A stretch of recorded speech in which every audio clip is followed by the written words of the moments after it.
DJ Sedas, King, Killer Movement again, Manager Chronics, YG, Tombo, na Eomax, Keys, Tola, Njaka Mulaina, Apak Marain, Kanofamba Kaji Pefura, Ketura Masin. Boys, Ameno Jaganengi Kaji Ita, Kanguka Mai, Kuruka Muka Mai, Nini Boys, Jayani Vanas, Jayani Vanas, Tashiramba Vedu Marain, Boys, Iso Soas, Eater, Jayani Vanas, Jayani Vanas, Tashiramba Vedu Marain, Boys, Iso Soas, Eater, Kuchita Kuzko, Namaita Wanta, Sem, Namaita Naka, Boys, Iso Tashiramba, Kumarain Kwedu, Azivisa Kabuda, Mori good Quatra, Boys,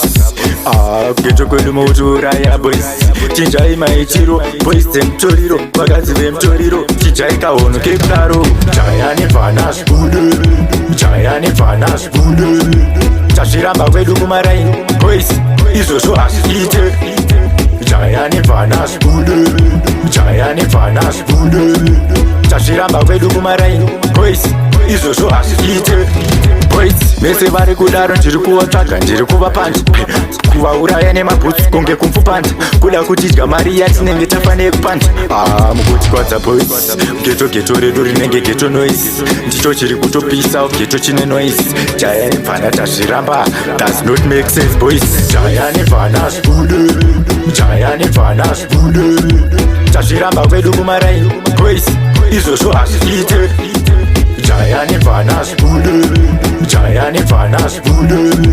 Tashiramba Vedu Marain, Boys, Iso Soas, Eater,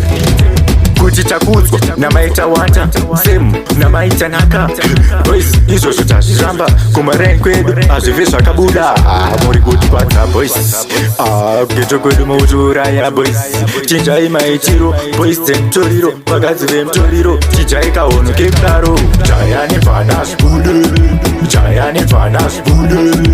Tashiramba Vedu Marain, Boys, Iso Soas, Eater, Jayani Vanas, Jayani Vanas, Tashiramba Vedu Marain, Boys, Iso Soas, Eater. Geto yuti dai wangu siya, ndikazunzwa kuti ndoswa kuita nchakia. Alright, dai wangu siya, chiriku uraiwa mafia, dai mangona. King, Tola, Magalatigo Boss, King, Killer Movement, again in a Killer B. That's production.